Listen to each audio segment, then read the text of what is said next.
다른 기술들 또 다른 산업 간의 융합을 통해서 이제 새로운 것이 만들어지고 그것이 이제 산업을 발전시키고 일자리를 창출한다고 보는데 또 그러한 그 융합에서의 가장 핵심은 바로 융합 인재죠. 그래서 융합을 실제로 할 수 있는 이네이블러는 바로 인재라고 생각하고 그래서 우리가 아직 한 번도 해보지 못한 그런 융합 교육을 어떤 방향으로 가야 하는지 이런 것들을 갖다가 좀 토론하고 의견을 듣고 하고자 하는 취지에서 이 행사를 준비하게 됐습니다.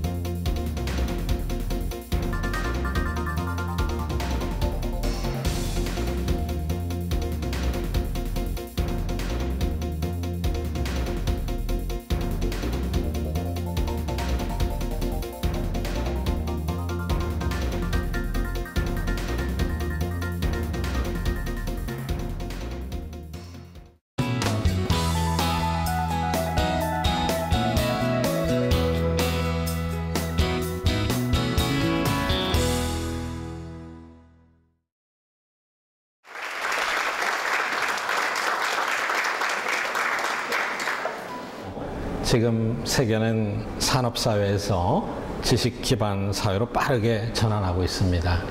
전통적으로 자본과 노동이 경제 발전의 원동력이 되었던 산업사회에서 이제는 지식과 정보가 경쟁력과 부를 창출하는 시대로 너무나 빠른 속도로 바뀌고 있는 것 같습니다. 전 세계 경제 흐름도 이러한 사실을 그대로 반영하고 있습니다. 최근에 글로벌 금융 위기에서 회복의 기미를 보이고 있는 선진국은 물론이고 이 부침을 거듭하고 있는 이머징 마켓에서도 새로운 패러다임의 변화가 가시화되고 있습니다.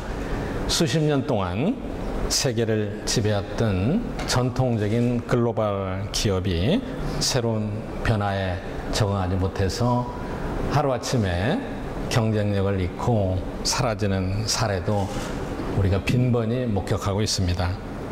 최고의 기술과 자원을 보유한 기업도 이 산업사의 효율과 기술만으로는 이러한 새로운 변화에 생존하기 어려운 시대가 된 것 같습니다.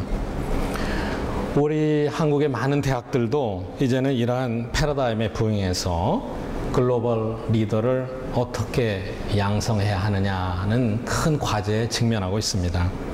그동안 우리 한국의 대학은 산업사회가 필요로 하는 인재를 배출함으로써 대한민국의 근대화에 큰 기여를 해왔습니다. 70년대 건설업, 노동집약적인 제조업, 80년대 자동차 산업, 90년대 전자, 그리고 2000년대 ICT 산업의 눈부신 발전의 이면에는 우리 한국의 놀라운 교육열과 우리 사회가 필요한 산업 인력을 배출해낸 대학의 역할이 크게 작용하고 있었던 게 사실입니다. 그러나 이 2000년대 한국 산업의 발전을 견인해온 주력 산업의 경쟁력은 지금 주춤거리고 있고 이미 우리 사회는 저출산, 노령화, 저성장으로 이어지는 구조적인 현안을 우려해야 하는 불편한 진실을 우리가 감출 수가 없게 됐습니다. 거의 모든 산업 분야에서 새로운 미래 먹거리 찾기에 나서고 있지만 새로운 성장 동력의 확보는 여전히 우리 경제 전체의 큰 현안으로 남아 있습니다. 이러한 변화 속에서 우리 경제는 잠재적인 성장 기반을 지속적으로 강화하고 나아가 세계적인 변화를 앞서갈 수 있는 새로운 패러다임을 모색해야 되는 절실한 과제를 갖고 있습니다. 새 정부는 이러한 구조적인 현안을 타개하기 위해서 창조 경제를 새로운 국정의 목표로 삼고 있고 우리 사회 전 분야에서 창조 경제 실현을 위한 정책 과제를 발굴하고 있습니다. 창조 경제는 과학기술과 산업이 융합하고 문화와 산업이 융합하고 또 산업 간의 벽을 허문 자리에 새로운 가치를 창출하자는 것입니다. 개인과 기업, 정부, 시민사회가 주체가 되어서 문화예술에 대한 감수성과 상상력, 창의력, 또 과학기술과 정보통신기술을 기반으로 창의적 자산을 축적하는 일입니다. 그러나 저는 궁극적으로 창조경제 핵심 가치는 두 가지라고 생각합니다. 첫째는 높은 부가가치를 창출해야 되고, 둘째는 새로운 일자리를 만들어내야만 됩니다. 이러한 창조경제의 궁극적인 목표를 달성하기 위해서는 물론 융합기술을 개발하고 혁신적이고 창의적인 아이디어를 효율적으로 활용하는 것이 매우 중요합니다. 그러나 이보다 더 우선적으로 추진되어야 할 과제는 바로 그 창조경제를 리더해 나갈 수 있는 융합형 인재 양성입니다. 특히 지식정보화 사회에서 경제가 지속적으로 성장하기 위해서는 단순한 인적, 물적 자원의 확보가 문제가 아니라 창의적이고 전문성이 있으며 동시에 여러 분야를 아우를 수 있는 융합형 인재가 절실히 필요하다고 생각합니다. 그러나 기존 교육 체제의 전통적인 방식으로는 우리의 미래 사회가 요구하는 창의력을 갖춘 융합형 인재 양성을 기대하기가 어렵게 되어 있습니다. 더 이상 과거와 같은 학원식의 대량 생산형 대학 교육 체제로는 미래의 밝은 사회를 보증하기가 어렵게 됐습니다. 산업사회 때 주효했던 전통적인 대학 교육이나 또 전공과 학과 중심의 편향된 스펙 교육만으로는 우리 학생들이 미래를 헤쳐나갈 힘을 쌓기는 너무나 역부족인 것 같습니다. 앞으로는 융합적 사고를 바탕으로 창의적 감성까지 갖춘 인재를 양성해야 하고, 이공계도 기초과학이나 공학교육에 머물지 않고 상상력과 창의력을 높이는 인문학으로 교육 범위를 넓혀 나가야만 합니다. 대학은 물론 창의적이고 자유로운 사고를 기반으로 산업계 현장에서는 시도하기 어려운 학문 간의 융합이 가능한 곳입니다. 특히 21세기 지식경제의 씨앗인 지식과 상상력을 융합해서 새로운 과학기술과 산업을 일으킬 수 있는 창의적인 글로벌 리더를 양성해야 한다는 점에서 대학의 역할은 더욱더 중요해지고 있습니다. 국가의 성장을 견인할 창의적 인재와 융합형 리더를 배출하는 것이 오늘날의 대학에 주어진 사명과 동시에 큰 현안인 것 같습니다. 큰 현안이라고 강조하는 것은 여러분 잘 아시는 대로, 또 대학은 다른 한편으로 가장 보수적이고 교육제도는 경직적이고 우리 사회는 이와는 반대로 대학에 대한 기대, 요구가 엄청나게 빠르게 변하고 있습니다. 물론 이제 앞으로 대학들이 가지고 있는 과제는 굉장히 많습니다. 그리고 이러한 노력은 대학 혼자 힘만으로는 되지 않습니다. 대학이 정말로 미래를 선도할 융합형 인재 양성을 하기 위해서는 몇 가지 조건이 필요하다고 생각합니다. 첫째는 대학들이 자율적으로 이러한 프로그램을 지향하고 만들어 나갈 수 있는 기반이 형성되어야 됩니다. 그걸 형성하기 위해서는 대학에 대한 자율화가 지금보다 엄청나게 더 확대되어야 됩니다. 또 IT 명품 사업과 같은 정부의 지원이 더 많아야 되는 거죠. 실제로 여러분께서 잘 아시는 대로 대학에 대한 정부의 지원은 너무나 미약합니다. 우리 전국의 4년제 대학이 200여 개에 달하는데 200여 개 대학들이 모두 매달리고 있는 BK 사업은 한 해에 총 예산이 2,500억에 불과합니다. 큰 다리 하나 건설하는데도 부족한 돈일 겁니다. 그래서 미래의 융합형 글로벌 리더를 양성하기 위해서는 대학의 자율적인 풍토와 함께 대학에 대한 재정 지원이 풍족하게 이루어져야 됩니다. 또한 둘째로는 우리 사회에서 대학을 보는 눈이 달라져야 됩니다. 이제는 보편적이고 경쟁력이 없는 대학 교육을 대량으로 시키는 것은 큰 사회적인 낭비가 아닐 수 없습니다.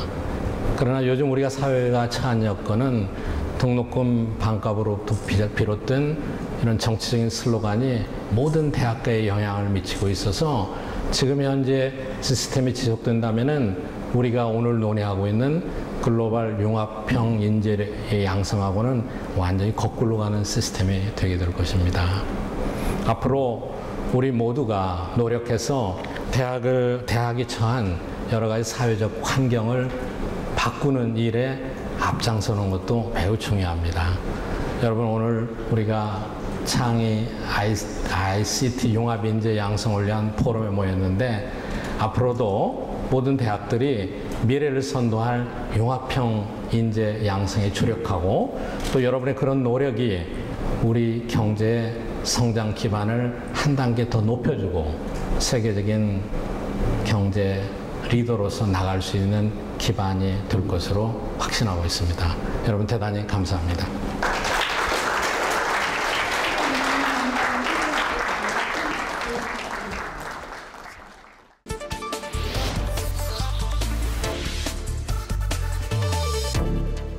대학교부터라도 학생이 들어왔을 때 학생 안에 있는 그 잠재력과 학생들이 각각의 탤런트가 다른데 그거를 발굴을 해서 학생들이 실패를 두려워하지 않고 도전적으로 이 문제를 발견하고 문제를 풀어나갈 수 있는 능력을 갖추고 있다 그러면, 그 다음에 남과 다르기를 두려워하지 않고 갈 수가 있다 그러면 저는 창의적인 인재, 그 다음에 도전을 할 수 있고 혁신을 만들어 나갈 수 있는 인재가 되리라고 확신합니다.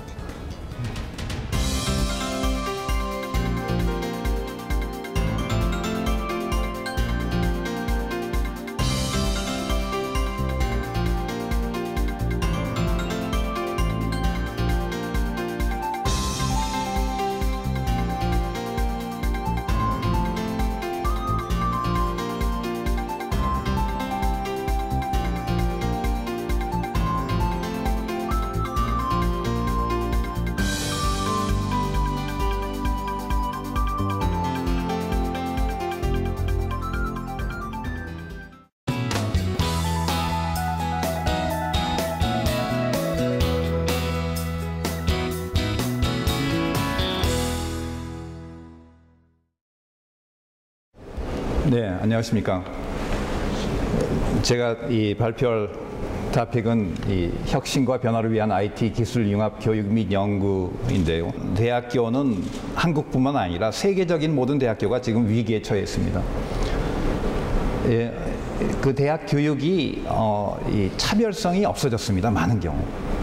거의 이 똑같은 대학 교육을 정말 백화점이나 뭐 이마트 가서 사는 것처럼 비슷하게 됐습니다. 그다음에 이 한국 대학도 그렇고 많은 대학들이, 외국에 있는 대학들이 이 연구에 너무 치중을 하다 보니까 학부 교육이 무시가 되는 그런 경향들이 많이 발생을 하고 있습니다. 그래서 이런 위기에서 이 오른쪽 밑에 있는 것처럼 이 글라스에 물이 반이 찼는데 비관적인 사람은 반뿐이 없네. 이 좀 긍정적인 사람은 반이나 있네. 그래서 저는 이런 그 위기를 기회로 삼아서 우리 대학이 변하고 그게 국가의 발전으로 이루어지고 우리가 세계에 공헌할 수 있는 그런 대학이 돼야겠다, 그렇게 다짐을 해봅니다. 그럼 대학교의 기초는 뭔가? 교육입니다. 그래서 우리가 정말 훌륭한 교육을 통해서 미래의 글로벌 리더를 우리가 양성해야 되겠다. 이 IT 명품 인재 사업도 그겁니다. 미래의 글로벌 리더를 양성하는 교육. 그 다음에 우리가 이 두 번째가 펀더멘털하고 아주 선구자적인 연구를 해야겠다. 그 다음에 연구가 논문으로 그치지 않고 이게 이 기업체로 넘어가서 상품화가 됐을 때 우리가 인류의 삶의 질에 증진하는 데 공헌을 할 수가 있습니다. 그래서 어렵더라도 상품화 쪽으로 우리가 노력을 해야 되겠고, 교육과 연구와 상품화를 통해서 우리가 국가와 인류에 공헌하는 그런 대학교의 기본 미션으로 돌아가야겠다. 그렇게 저는 생각합니다. 그래서 그러면 이 글로벌 리더의 자질은 뭔가? 어떤 졸업생들을 우리가 배출해야 될까? 왼쪽에 있는 지성, 인성, 도덕성 참 중요합니다. 인스피레이션, 영감을 교수님한테서 받고, 동기부여를 선배나 교수님한테서 받고, 열정을 가지고, 창의성을 가지고, 도전 정신을 가지고, 이 호기심과 리스크 테이킹을 하고, 이 소통을 잘하고, 협업을 잘하고, 사람 다룰 줄 알고, 그 다음에 이 기업가 정신이 있고, 경영 마인드가 있고, 리더십 스킬이 있다고 그러면은 저는 그 졸업생은 10년, 20년 후에 글로벌 리더가 된다고 장담을 할 수가 있습니다. 근데 많은 경우 우리는 대학교에서 교육이 저쪽 왼쪽에 있는 지성 쪽으로만 갑니다. 나머지는 이 학생들이 이 중요한 줄을 잘 모릅니다. 대학교에 있을 때는. 졸업하고 나서는 아는데. 그래서 우리가 이렇게 이 밸런스된 왼쪽과 오른쪽이 균형이 잡힌 교육을 학생들이 대학교에 있을 때 주는 게 맞다고 봅니다. 그 대학 졸업생들이 졸업하고 나서 20년 후에 정말 글로벌 리더가 될 수 있을 겁니다. 그러면 대학교 교육의 그 문제점들은 뭔가? 그다음에 아직도 대학교 교육이 교수님이 강의실에 들어와서 강의 중심의, 교수님 중심의, 강의 중심의 교육입니다. 저는 그게 학생 중심의 그 배움으로 바뀌어야 된다고 봅니다. 많은 배움이 강의실 밖에서 이루어집니다. 그래서 강의실 안에서뿐만 아니라 강의실 밖에서 정말 학생 중심의 배움으로 이 대학교 교육이 가야 됩니다.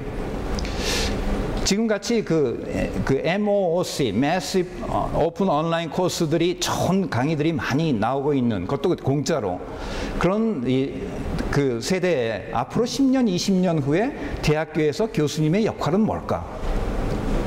그런 아주 시리어스한 고민들을 우리는 해봐야 된다고 생각을 합니다. 교수님이 없어지지는 않습니다. 교수님이 역할이 바뀌어질 겁니다. 클래스룸 티칭에서 이 교수님은 어드바이저가 돼야 될 거고, 학생들한테 멘토가 돼야 될 거고, 카운슬러가 돼야 될 거고, 튜터가 돼야 되고, 치어리더가 돼야 되고, 여러 가지 역할이 지금은 그냥 강의 중심의 역할에서 강의뿐만 아니라 저쪽까지 커버를 하는, 그 다음에 교수님이 학생들한테 롤 모델이 되는, 그래서 학생들이 옆에서 교수님 그 어려운 결정을, 바른 결정을 하는 것을 보고 인스피레이션, 영감을 받아서 아, 나도 20년 후에 저 교수님처럼 돼봐야겠다. 그런 모티베이션, 동기부여를 하는 그런 교육이 참된 교육이라고 봅니다. 그래서 저는 학생들한테 이 혁신이란 뭔가, 이 리더가 되고 싶으냐, 선구자가 되고 싶으냐 그러면 학생들은 다 그렇게 얘기합니다. 되고 싶다고. 그럼 저는 연어가 되어라. 메인스트림, 그러니까 이 대세를 따라가지 말아라. 대세를 따라가는 것은 쉽습니다. 이 리스크가 없습니다. 그렇지만 이 대세를 거슬러 올라가는, 강물을 거슬러 올라가는 건 굉장히 어렵고 용기도 필요하고 이 리스크가 많습니다. 저런 이 곰한테 잡혀먹힐 그 위험이 있더라도 이 연어가 돼야 됩니다. 그래야지 우리가 혁신을 할 수가 있습니다. 그래서 가장 중요한 건 이 실패를 했을 때 우리가 실패를 어떻게 받아들이느냐는 겁니다. 에디슨은 이렇게 얘기했습니다. 실패를 했는데 나는 실패 안 했다. 나는 이렇게 하니까 안 되는 거를 발견을 했다. 이렇게 하니까 안 되더라. 그럼 이렇게 하면 될 거다. 그래서 다시 실패해서 배워가면서 도전할 수 있는 그런 실패해서 배워가는, 그렇게 했을 때 인내와 끈기를 가지고 했을 때 불가능해 보이는 것을 가능하게 만드는 게 혁신이고, 그렇게 됐을 때 리더가 되고 선구자가, 파이어니어가 됩니다. 1991년 이 사람이, 그 레리 크럼이라는 교수가 전쟁이 났을 때 군인들이 배틀필드, 전쟁터에서 다치는데 어떻게 하면은 위생병이 그거를 빨리 뭐가 잘못됐나를 알 수 있는 거를 뭐를 만들까 하다가 이 사람이 생각해낸 게 위생병이 그 배낭에 갖고 다닐 수 있는 2kg짜리 초음파 진단기를 만들면 되겠다. 그거를 생각했습니다. 91년에. 근데 옆에 주위에 있는 사람들은 다 그거 불가능하다. 지금 200kg짜리 초음파 진단기를 어떻게 2kg짜리 초음파 진단기를 만드느냐. 그 컴퓨터 모니터 하나만 해도 20kg인데 불가능하다. 근데 이 사람은 이 8년 동안의 연어 생활을 거쳐서 99년에 초음파 진단기가 2kg짜리가 나옵니다. 이제는 500g짜리 초음파 진단기도 나옵니다. 이 회사가 시애틀 부근에 있고 한 800명의 종업원이 있고 한 1년 반 전에 한 1조 2천억 원에 팔렸습니다. 이런 게 이 창조 경제라고 봅니다. 좋은 일자리도 나오고 이 부가가치를 창출하는, 새로운 가치를 창출하는. 그래서 저는 이 고등학교나 이 고등학생들한테 강의도 많이 하고 대학생들한테도 강의하는데 이런 내용으로 강의를 합니다. 어떻게 여러분의 이 인생을 최대한으로 잘 살까? 그래서 목표를 높게 가져라. aim high. 그 다음에 꿈을 꿔라. 높은 꿈을 꿔라. 그게 불가능해 보일지도 모르지만은 꿈을 꿔라. 그리고 그 꿈을 향해서, 높은 목표를 향해서 10년, 20년, 30년 열정을 가지고 일해봐라. 후회 없이. 실패 꼭 온다. 어려움은 더 많이 오죠. 어려움을 헤쳐가고 실패해서 배워가면서 그 꿈을 향해서 인내와 끈기를 가지고 나갔을 때 그 꿈이 이루어집니다. 그래서 세계를 품어라. 한국에 국한하지 말고 세계를 품어야 됩니다. 우리 학생들은. 그 다음에 남과 다르기를 두려워하지 말라. 한국 사회가 특히 이 남과 다르기를 두려워하는 그런 그 다음에 왜냐하면 실패가 허용이 안 되는 특히 고등학교 교육까지 그게 굉장히 강하기 때문에 실패하기를 굉장히 두려워합니다. 그렇지만 이 리더가 되기 위해서는 실패할 준비가 안 돼 있으면 리더가 안 됩니다. 그 다음에 실패해서 배워가면서 좌절하지 말라. 이 소통의 능력과 이 경영 마인드와 사람 다루는 능력과 리더십은 정말 여러분이 앞으로 글로벌 리더가 되는데 필요하다. 그 다음에 주변에 있는 사람들한테서 정직성과 이 진실성과 이 전문성으로 트러스트, 이 신뢰와 존경을 얻어라. 그 다음에 역사에서 배우고 현지에서 최선을 다하고 불안한 미래를 제일 잘 대처하는 방법은 여러분의 두 손으로 미래를 창조해내라. 그래서 이 21세기의 이 대학교 교육은 저는 이렇게 봅니다. 학생들 안에 이렇게 이 탤런트가 다 숨어 있습니다. 이 포텐셜, 잠재력이 다 숨어 있는데 저렇게 젖은 나무처럼 나오기가 어려워요. 근데 대학 교육을 통해서 그 숨은 잠재력과 탤런트를 발굴을 해서 이 오른쪽에 있는 것처럼 불을 지펴주는 겁니다. 뭐에? 배움에 대한 열정과 자신의 높은 꿈을 쫓는 그 마음에 불을 붙여줬을 때 저는 그 학생은 졸업하고 나서 실패 꼭 오죠. 10년, 20년 노력을 했을 때 자기의 그 높은 꿈을 달성하리라고 저는 생각을 합니다.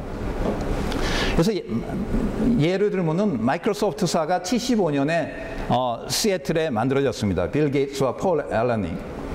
그래서 7월 달에 제가 방문해 봤는데 이 매출이 86조 원이고 순이익이 24조 원이요. 30%의 순이익이었습니다. 그 다음에 시애틀 부근에 일자리가 4만 명의 이 종업원이 있었습니다. 굉장히 좋은 일자리들입니다. 그 다음에 계약직까지 합치면 10만 명이 됐습니다. 근데 마이크로소프트사가 있으니까 그 옆에 다른 회사들이 나옵니다. 아마존이 나오고, 아마존도 지금 뭐 2만 명 이상이 있습니다. 그 다음에 뭐 이 엑스피디아 그 트래블 회사도 나오고, 그 다음에 맨 밑에 윈셔틀이라는 회사는 제 이 박사과정 학생이 세운 회사인데 저것도 뭐 한 250명의 종업원이 있습니다. 그래서 큰 회사 주변에 거기서 일하다가 좋은 아이디어를 가지고 나온 사람들, 이 경험 있는 안트로프너 이런 사람들이 모여서 다른 이 회사를 만들고 그게 정말 잘 유기적으로 돌아갔을 때 그 창조 경제가 활성화되는 겁니다.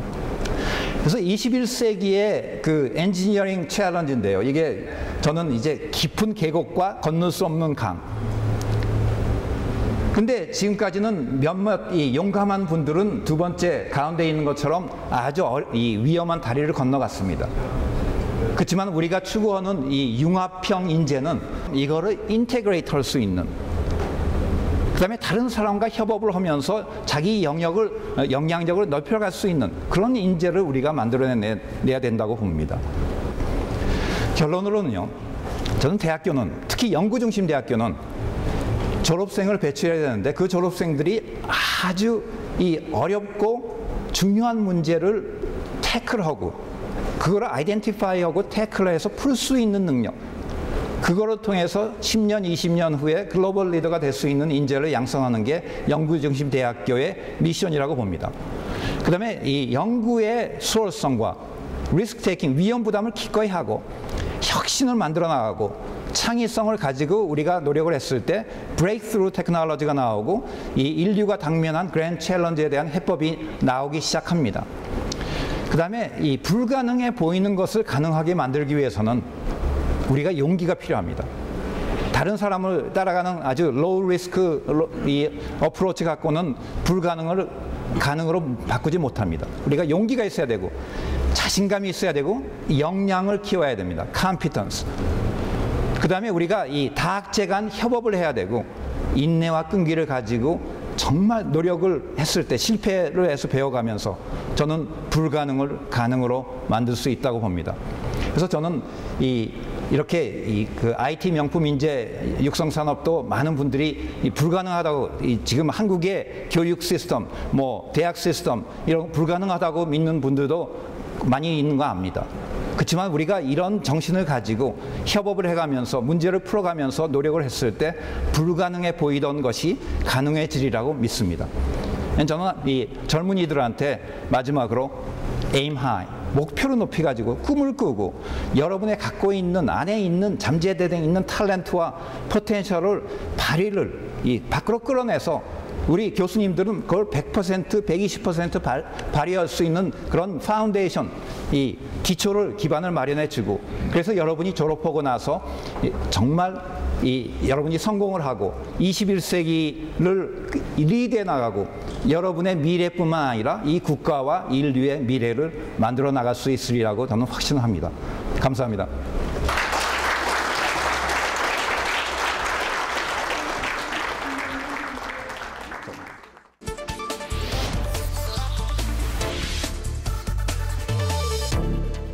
우리가 뭔가 새롭게 만드는 것 자체가 이미 저희는 테크에 뭔가 꼬아서 엮어서 뭐 만들고 있는 거죠. 그러니까 기술이라고 해서 멀리 생각할 필요도 없고 혹은 기술이라고 해서 무조건 좋은 거라고 생각할 필요가 없고 우리가 언제나 손대서 꼬고 엮고 새롭게 만들 수 있는 그런 대상이라고 봐야 될 것 같아요. 이거를 교육 현장에다가 넣어서 인재를 한번 만들어 보고 싶다라는 게 아마 이런 철학, 이런 얘기가 되겠죠. 네, 그렇습니다.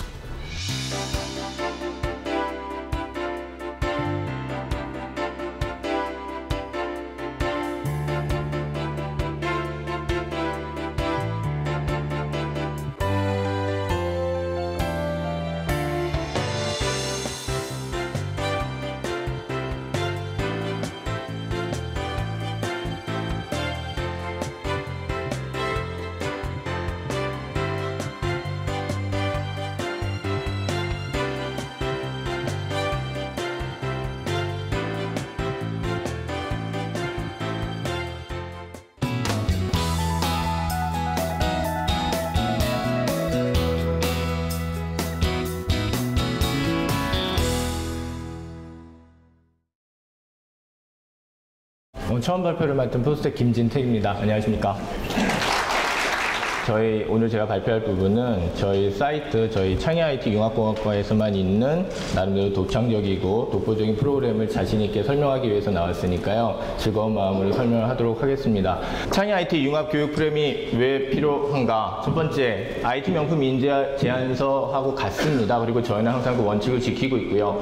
과학, 기술, 인간, 사회를 함께 고민하는 인재 양성, 기술, 인문, 예술 융합을 통해 창의적 가치를 실현하는 인재 양성, 스스로 계획하고 꿈을 실현하는 능동적 인재 양성, 즉 다시 말하면 저희 사이트에서 항상 구현하고자 하는 저희 I형 인재 양성이라고도 간단하게 말씀드릴 수 있겠습니다. 창의 IT 융합 교육 목표에서 저희들이 잡고 있는 것은 일단 테크노 인텔리전스, 그리고 휴머니스틱 이미지네이션, 그리고 크리에이티브 프로그램 솔빙입니다. 이 세 가지가 한꺼번에 엮였을 때 저희들이 원하는 IT 명품 인재 혹은 그것이 어떤 인재가 되더라도 시대를 선도하고 미래를 이끌어 나갈 그런 인재라는 생각하에 바로 이 부분을 놓지 않으려고 하고 있습니다.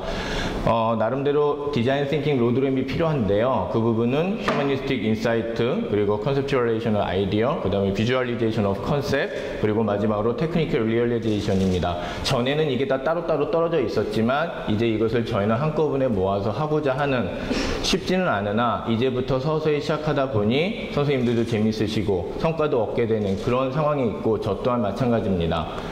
창의 IT 설계로 이제 가서 이제 아웃컴을 좀 보실 때입니다. 스마트 디바이스와 서킷에 있어서는 굉장히 실용적으로 한번 해보자 해서 굉장히 재밌는 에어 컨디셔너 컨트롤 디바이스를 직접 만들었습니다. 물론 대단한 기술은 아니죠. 하지만 1학년 학생들이 원리가 이렇게 되고 어떤 방식으로 하면은 이것이 재미있는 상상력을 구현할 수 있는가라는 문제를 처음부터, 첫 단서부터 교수님들과 함께 해서, 스마트 시스템과 로보틱스에서는 컨버전스 로보틱 베이큐를 이번에 학생들과 했습니다. 두 가지 굉장히 다른 속성의 어떤 그 기계들을 어떻게 마구마구 묵힐 수도 없는 것이고 융합을 할 수도 없는 문제에 있어서 어떤 방식의 상상력이 필요하고 이것이 어떤 통찰력을 가지고 어떤 효과를 낼 것인가에 대한 단계를 밟아 나가서 저렇게 밑에서 다니는 육상, 그 다음에 위에서 다니는 카트로터하고 함께 엮어서 어떤 방식의 일을 할 수 있을까라는 거를 계속되는 실패를 거듭해서 한 학기 동안 그래도 실패 거듭해서 저기까지 갔었던 그런 작품이 있습니다. IT 베이스드 퓨처 헬스케어는 상당히 기술 자체로는 굉장히 하이 테크놀로지로 제가 알고 있습니다. 저는 사실 완전히 그쪽 공학 쪽의 그 전공이 아니라 저는 철학과 매체미학을 전공한 사람이기 때문에 융합 쪽을 지금 하고 있는데, 제가 보기로는 디지털 청진기, 그 다음에 포토 어쿠스틱 이미징이 굉장히 좀 쉽지 않은 기술인데, 어쨌든 그 원리를 어떻게든 이해하게 하고, 그리고 어떤 원리로 해서 3D로 우리가 신체의 몸을 어떻게 지금까지 있었던 거와는 다르게 볼 수 있는가, 이 문제를 연구하는 부분인데, 사실 아무리 쉽게 하려고 해도 이 부분은 굉장히 어려웠습니다만 그래도 학생들과 교수님이 신경을 쓰셔서 재미있게 모듈 할 수 있는 부분을 찾아내셔서 이 부분을 같이 실습을 하셨습니다. 이제 아이스쿨 쪽으로 넘어가셔서요. 인문기술융합계로는 아까 말씀드린 대로 인문기술융합 컨셉에 있어서의 그 포트폴리오, 그 다음에 기획안, 문화 콘텐츠, 디지털 콘텐츠 기획안을 하도록 되어 있는데요. 그 부분에 있어서 이번에는 박물관은 살아있다라는 주제로 했습니다. 그래서 포항에 오시면 포스코가 있고 포스코 안전센터가 있고 홍보센터가 있는데 사실 좀 재미없습니다. 잘해놓긴 잘해놨죠. 그러나 재미가 없어서 이거를 한번 좀 멋지게 바꿔보면 어떻겠는가라는 프로젝트를 줘서 현지답사가고 문헌조사하고 인터뷰 따고 해가지고 학생들이 이렇게 확 바꿔버리면 좋겠다. 뭐 예산 신경 쓰지 말아라고 했으니까 뭐 말도 안 되는 것들도 많겠습니다만 어쨌든 이렇게 저렇게 하는 많은 아이디어들이 나왔고요. 실제로 좀 이제 좀 그쪽 분들과 만나서 얘기 좀 해봐야 될 문제들이 많습니다. 좋은 아이디어들이 많이 나와서요. 그리고 저런 게임 같은 것도 그냥 재미없게 쑥쑥 돌아다니지 말고 돌아다니면서도 좀 어떤 포스코에 대한 얘기를 알 수 있는 게임 같은 것도 좀 만들고 뭐 기타 등등 의견들이 굉장히 좋은 것들이 많이 나왔습니다. 창의 스튜디오에서 먼저 인터랙션 디자인 스튜디오에서는 학생들이 두 가지 프로젝트를 했습니다. 두 가지를 했다는 얘기는 일단 그 인원수가 두 가지를 할 수 있을 만큼의 인원이었다고 생각하시면 되고요.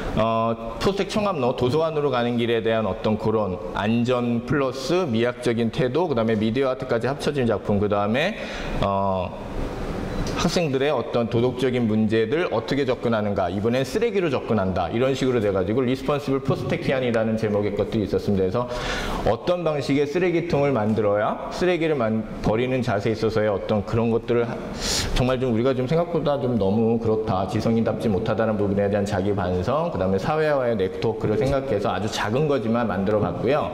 그 다음에 아까 말씀드린 대로 미디어 아트, 즉 인터랙션이 가능한 아주 간단한 서킷이지만 그 바닥에 밟고 갈 때 낮에는 이제 태양열을 밟아가지고 걔가 갖고 있다가 밤이 되면 이제 빛이 나고 쉽게 건너가지 못하도록 일부러 이렇게 밟아가서 안전하게 건널 수 있도록 하는 길잡이 역할을 하는 것이었는데요. 실제로 만들어지면은 포스텍 자체 명소도 될 것 같고 예쁠 것 같습니다. 그리고 창의 스튜디오 두 번째 때 놀이와 게임 설계 스튜디오에서는 아예 유료 게임을 중심으로 게임을 하나 만들었습니다. 물론 만들었다는 게 뭐 처음부터 코딩부터 이렇게 완벽한 그거라기보다는 있은 코딩에 새롭게 디자인하고 캐릭터 다 다시 만들고 스토리텔링 다 다시 입혀가지고 어떻게 보면 공학도들이 처음부터 다 할 수 없는 일이지만 어쨌든 그 일을 했습니다. 그래서 푸치족의 전설이라는 시나리오, 스토리텔링, 캐릭터 다 잡았고 지금 보시는 그림도 학생들이 직접 디자인한 그림입니다. 그래서 아시겠지만 유료 게임은 여기에 이제 뇌파를 측정할 수 있는 기기를 달고 집중력을 통해 가지고 움직이는 게임들이죠. 그래서 이 게임을 가지고 어디에 쓸 것인가라는 문제도 함께 고민을 했었고요. 캐릭터 같은 것도 분명히 재미있게 해서 만들 수 있겠다라는 아이디어까지 갔었습니다. 창의 스튜디오 중에 좀 이번 학기 학생들이 조금 많아서 여러 가지 프로젝트를 많이 할 수 있었던 스튜디오가 생명감성과 트랜스휴먼 스튜디오인데요. 말 그대로 과학과 함께 인간이 진화해 가고 있는 그 와중의 문제를 정확하게 짚어보자라는 스튜디오입니다. 그래서 근데 재밌게 항상 저희들이 요구하는 게 먼 데서 어려운 데서 찾지 말고 너희들 생활 속에서 찾아라였는데요. 여기 보세요. 집 나간 자식들이라는 부분은 실제로 이제 포스텍 학생들이 대부분 이제 기숙사 생활을 하니까요. 기숙사 생활을 할 때 어렸을 때는 엄마 아빠한테 인사도 잘하고 그냥 보호를 받던 놈들이 이제는 와가지고 머리 좀 컸다고 카카오톡, 페이스북은 소비적으로 그렇게 많이 하면서 엄마 아빠한테 인사 한번 안 한다라는 거에 대한 나름대로 문제 제기를 거하고 거기에 근거해서 모든 설문조사를 해봤더니 하고 싶다. 내가 일부러 안 하려는 건 아니고 하는데 시간이 없어서 못한다 이래서 그래 그렇다면 너희들 페이스북하고 소비적으로 페북하는 시간에 그 게이지를 맞추는 그거를 그 어플리케이션을 받아놓고 그 게이지에 올라가면 어머니의 그 형상이 있는 그 아이콘이 이렇게 나오면서 그거를 누르면 어머니한테 메시지를 할 수 있고 전화도 가게 되는 어떻게 보면 귀여운 거죠. 물론 안 할 수도 있습니다만 이거 가지고도 뭐 피드백 때 안 한다 뭐 이런 얘기도 많았습니다만은 일단 문제 제기서부터 저기 끝까지 간다는 거 굉장히 재밌는 얘기죠. 그래서 여보는 여기 보세요. 집 나간 자식들이라는 뜻입니다. 그래서 집 나간 자식들이 그래도 다시 한번 가족의 황홀을 위해서 평화를 위해서 한번 노력을 해보고 실제 성장이 뭔가도 보여주는 것. 또 하나는 불붙은 사랑입니다. 저희 학생들이 굉장히 사랑에 관심이 많고 연애에 관심이 많은 것 같아요.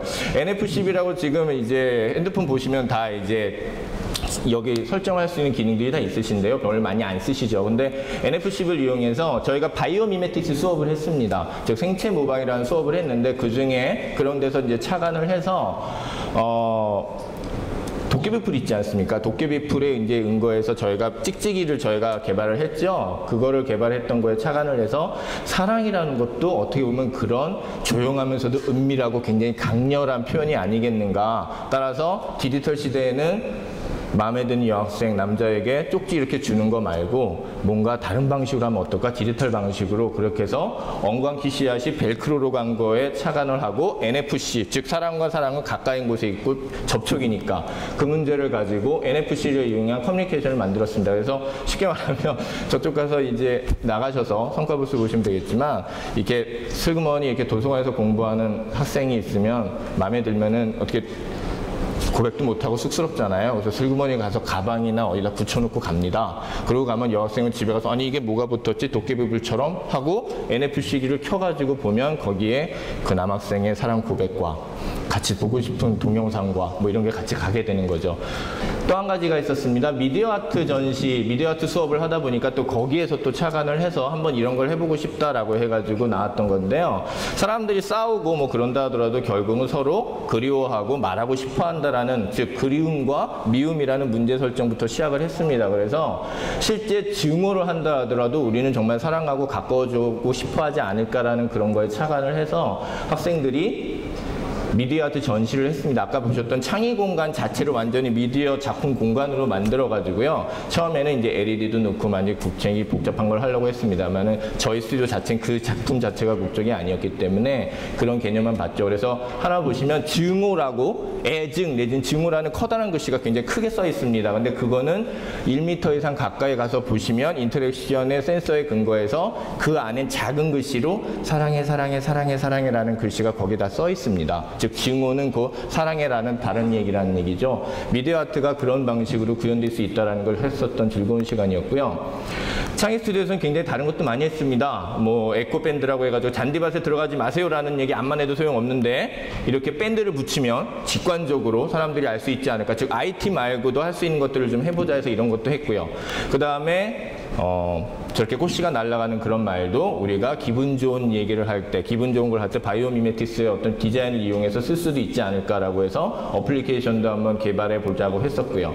민들레인사 어플리케이션이죠. 그러니까. 그리고 우울증 많아지고 자살 많아지고 학생도 괴로울 때 우리는 그 친구들을 어떻게 구할 수 있지? 그리고 손가락질이라는 그 부분을 어떤 방식으로 좀 더 긍정적으로 바꿀 수 있지? 손가락질 하지 말고 손가락질을 해서 그걸 띄워보면 어떨까? 그런 방식의 역발상으로 사회 커뮤니케이션 쪽으로도 다가가려고 했습니다. 그리고 굉장히 어려운 과학적인 언어도 사전 굉장히 어려운 법칙들이 많지 않습니까? 그런 것도 일상적인 언어로 마치 중고등학교 동생들한테 형들 누나들이 쉽게 풀어줄 수 있는 방식으로 하는 그런 리메이크 사이언스 소사전도 한번 만들어보는 시간도 저희가 가져봤었습니다. 두서도 없고 긴장도 되고 정신없는 상황에서 지금 이렇게 시간이 흘렀고 마지막으로 그래도 발표를 끝내기 전에 다시 새겨야 될 목표는 바로 이거 같습니다. 아까 말씀드렸던 사이트 I형 인재를 위한 세 가지 근거, 테크노 인텔리전스와 휴머니스틱 이미지네이션 그리고 크리에이티브 프로그램 솔빙 이 세 가지를 언제나 잊지 않고 융합하는 방식으로 교육을 해서 시대를 선도하고 정말 미래를 앞서 나가는 인재를 만들 수 있도록 최선을 다하겠습니다. 고맙습니다.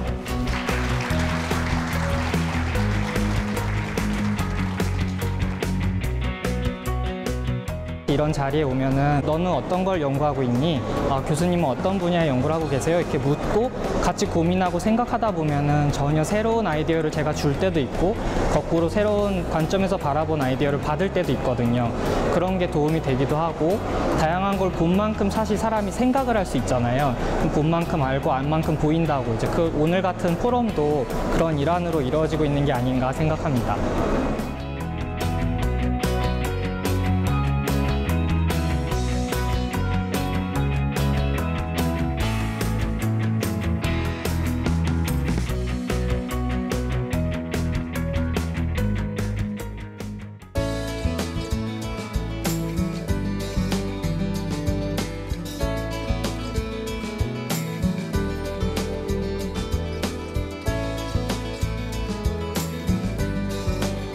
현실에서 발생하는 그런 모든 효과들을 계산을 해서 3D로 현실처럼 만들어내거든요.